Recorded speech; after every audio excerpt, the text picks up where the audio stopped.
Take two with Keith Granholm. First one was my fault. Right here in Vernon at Vernon Downs Casino and Hotel. Empire Super Sprints Banquet is now done. Keith Granholm was one of the guys who walked across the stage, 17th in the points. It's in year number 5 for him. Best run, well, he says Outlaw a few years ago, got a top 5 there, but the most fun he had was at Fulton this year. He was a micro sprint guy before that, in case the name sounds familiar, but just finished up his 5th season in the family number, the number 13. How are you? Good. So how did we do this past season? We did all right. We improved, and we finished further than we have in the past years. What was the improvement? What area was it in? Just a lot more seat time. Mm-hmm. Yep, and then setting up the car. We have a crew chief out in California that helps us every night. From California, you're saying, but no, we call him every night when we're at the track, and we relay information and talk back and forth, and we make small minor adjustments, and it seems to work. Are you starting to get that part of it? Or are you relying less on him? A little bit. We still talk to him quite often, but we're doing a few things on our own. We made a few mistakes, but we learned from them. Mm-hmm. So do you call him every night, or is it only when you're really stumped? We call him every night faithfully. Mm-hmm. Yep. Do you have an issue that seems to pop up here and there? Just a consistent learning. issue? Learning. These cars are huge learning curve from what the micro sprints and just being somewhat new to it. What did you learn this past year? How to drive differently. How so? Keeping the car set the same way and driving differently and getting off the bottom and driving faster. The cars work better when they're going faster. Yeah, because you can't just hug the bottom. That's not the apex. Right, and these things like to stay wound up. Yes. I've listened to Jason Barney and also Sean Donath as they talk to younger drivers, and they don't seem to stress the setup as much as they stress the way that you drive. Are they right? Absolutely. I would say almost 100%.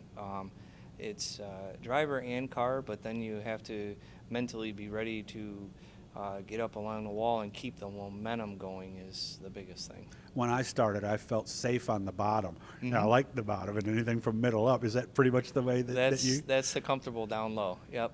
You have to be able to drive both, but the top is definitely a lot more momentum. Mm-hmm. So you were pinching your corners basically all the way around? Pretty much. Okay. Yep. So are Yep. you up where you need to be yet, or do we still have to maybe enter a little higher? I'm there, but we're working on it. But that takes time. Huge improvement over the last half of last year was definitely a big difference. And getting up close to that wall Mm-hmm. sometimes takes a little nerve, doesn't it? It does, because you want to be right up against it, but you can't touch it because that's when bad things can happen. Especially as a sprint car. Yes. Stock car is a different thing, even a modified. But Correct. so where are you as you evaluate where you are as a driver right now? I mean, since we did learn and we did get, because when somebody runs the bottom, everybody knows just drive around them. Right. So is that the biggest area now that we need to still work on, or is maybe less phone calls to California where you need to be? No, he's in my back pocket, so we call him all the time. But just the communication between him and myself and my son helps me every week we're there. So we're starting to make small changes on our own, but we generally call him as, like I said, he's in our back pocket, so we call him and use him and just try to mentally stay focused on the track, not so much the car. Gotcha. And every time I leave the Empire Super Sprints Banquet, it reminds me what I like so much about sprint cars, especially this group. Everybody's close. Mm-hmm. They help people out. All the help in the world is there whenever you need it. Is that something that once you got in kind of kept you in? Yes, it's a huge help. Everyone wants to help. I did learn that as much as everyone wants to help, you have to have one leader, or you have to decide on your own what you're going to listen to and what you're going to take in and in and out and balance the two.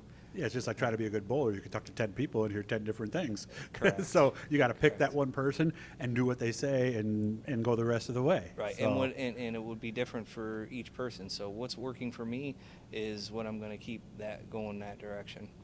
What kind of tracks do you like? Do you tend to do better at the short tracks like Brewerton and Weedsport, or do you like Utica Rome and places like that? I have the worst luck at Brewerton, but Really? I like it there. Uh-huh. But I do tend to like the bigger, wider tracks.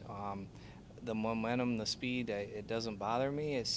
But I have to get more comfortable with running the outside edge to keep the momentum up. You mean the cushion or just the outside groove? The cushion, right up against the cushion where all the fast guys are running when they want to go fast. Yeah, just don't let the right front hit that cushion first, because then Right. then you're in real Yep. trouble. I guess I thought you were going to go the other way, because I know you came up with the 600 micros, and like Reedsport and Brewerton are some of the bigger tracks that you race on.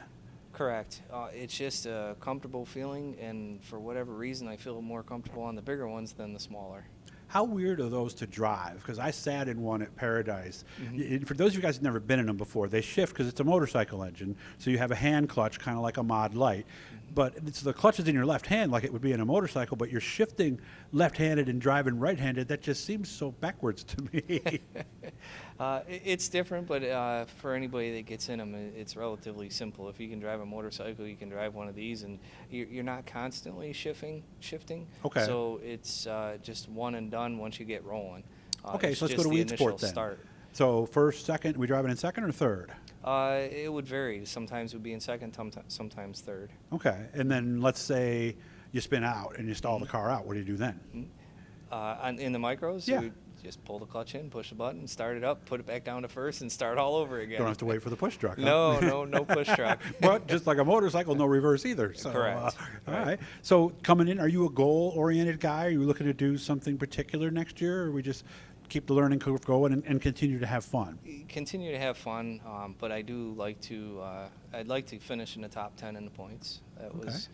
That was an incentive that I wanted to get into this year, but I just didn't make it. So, just outside of it. Do you need to be a little bolder? What's that? Do you need to be a little bolder behind the wheel? Sometimes you need to take a little more chances. Not reckless chances, but Sure. just confident changes. Okay.